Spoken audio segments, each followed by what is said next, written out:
السلام عليكم ورحمة الله وبركاته. ازيكم عاملين ايه؟ يا رب تكونوا بخير.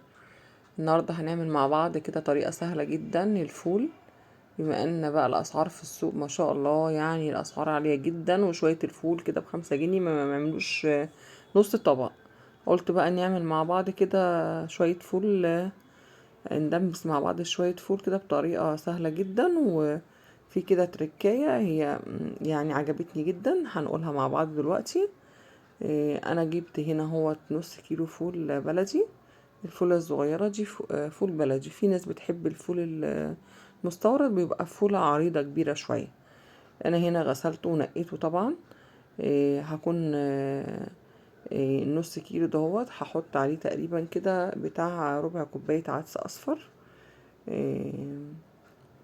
التركية هنا بقى الحلة دي يا جماعة فظيعة فظيعة فظيعة، تغنيكي عن التدميس اللي هي الدماسة عامة. تحفة بطريقة ما اقولكيش. الفول فيها ما خدش وقت خالص خالص خالص خالص. بصراحة نوع الحلل دي جميل جدا جدا، جربوه بصراحة هترتاحوا. انا هنا حطيت زي ما قلت لكم ربع كوباية عدس اصفر، بس مش هحط اي حاجة تانية، ولا بليلة ولا طماطم ولا الكلام ده كله، لا. انتوا بعد ما تطلعوه بقى تحطوا عليه طماطم، تحطوا عليه زي ما انتوا عايزين. بس هو ده اللي انا عملته. فدي حاجة سهلة جدا ومش مكلفة جدا وهتريحكم جدا. هغطيه. انا حطيت طبعا مية مغلية عليه.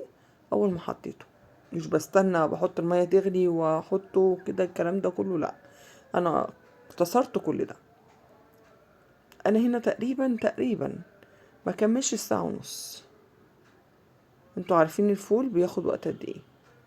تقريبا هنا ما كملش الساعة ونص، وبالشكل ده استوى وبقى تحفة، ريحته جميلة جدا.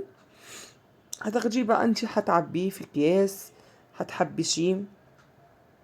عايزة تحطي عليه شوية كركم، يعني يصفر المية شوية، يعني يغير لونها. مش عايزة، هو كده برضك حلو وجميل.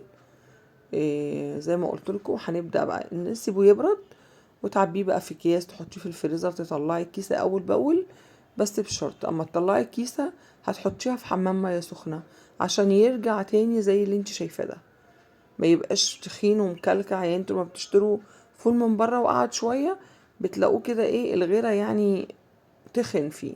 لا، اي فول تجيبيه بكيسته تحطيه في حمام مية سخنة، يطلع لك زي كأنك لسه شاريه. الفيديو ظالم الصورة خالص، مفتح الفول قوي.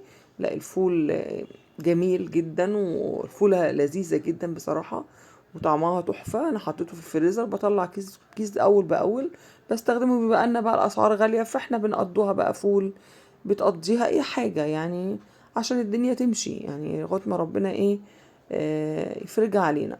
فدي اقل حاجة اللي انا اقدر ان احنا اقدمها لاي حد مش قادر يعمل اكل. وده يعني حاجة متوفرة نوعا ما، بقى غلا، بس يعني حاولوا تجيبوه، هينفع معاكم في البيت وهيوفر جامد جدا. لان الفول فعلا في عند محلات الفول بقى باسعار رهيبة جدا. فزي ما انتوا شايفين كده احنا ما تعبناش في حاجة، فول وشوية عدس اصفر موجودين عندك في البيت. جربوا الطريقة هتعجبكم جدا. وعايزة دعوة منكم، وعايزة لايك واشتراك للقناة، بما اننا بقالنا فترة منزلناش فيديوهات، فنفسي الفيديو دوت يعني تدعموني فيه. والسلام عليكم ورحمة الله وبركاته.